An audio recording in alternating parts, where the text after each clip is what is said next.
Greetings. Today we are going to be talking about the geography of early India. What makes India interesting is that, unlike other places we've studied, India is what's known as a subcontinent. A subcontinent is basically just a landmass that's encapsulated within another continent, but it has certain physical features that separates it from the other geographic area that it's connected to.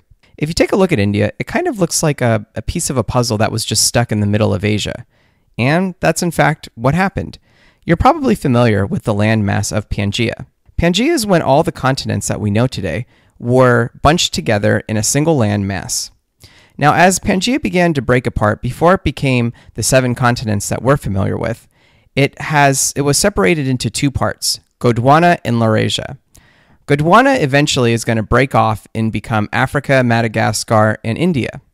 Now, when India crashed into the Asian continent, it created what was known as the Himalayan Mountains. Himalayas is loosely translated into the home of snow, and indeed, some parts of the Himalayas have snow year-round. The Himalayan Mountains, besides being the largest mountain range in the world, is so wide that it actually stretches into 7 different countries. Those countries include China, Bhutan, Tibet, India, Nepal, Pakistan, and Afghanistan.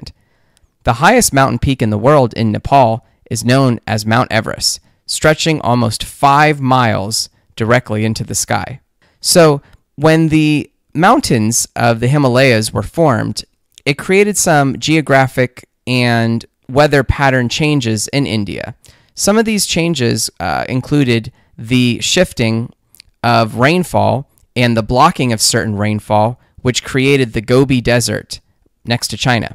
The Himalayan Mountains also is responsible for giving the water to 4 different rivers, including the Brahmaputra, the Yamuna, and the world-famous Ganges and Indus rivers.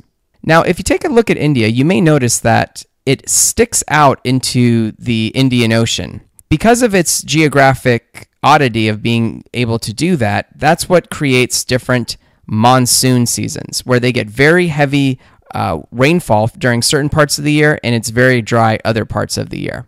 The first people actually wandered out of Africa did not wander into Europe, but instead filtered their way into India.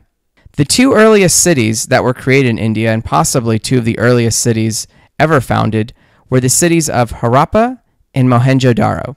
We know that these cities were sophisticated because they had pottery, jewelry, and both indoor plumbing and bathrooms. This is something that the Europeans wouldn't discover for thousands of years later. Around 1700 BC, the civilizations of Harappa and Mohenjo-Daro disappeared. Researchers believe that these civilizations left because the monsoons likely dried up and disrupted their farming practices. Around the same time, a marauding tribe from the Caucasus Mountains, known as the Aryans, arrived, bringing their religious texts, called the Vedas, and developing a writing system called Sanskrit.